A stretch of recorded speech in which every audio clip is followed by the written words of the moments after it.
Number લખીને એટલી મારી વિનંતી છે। આટલું કહીને મારી વાણીને વિરામ આપું છું। જય શ્રી રામ, ભારત માતા કી જય, વંદે માતરમ। તાળી નહીં પાડો, તાળી પાડવાનો સમય નથી, એક થવાનું છે।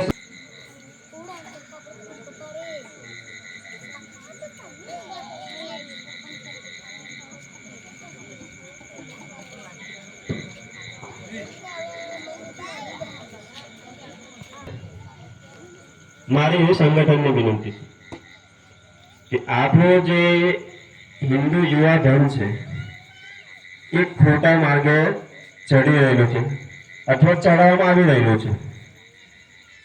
ઘણી જગ્યાએ તમે જોશો તો હિન્દુ યુવા ધન છે નશાની ખોટી લત પકડીને બેઠો છે।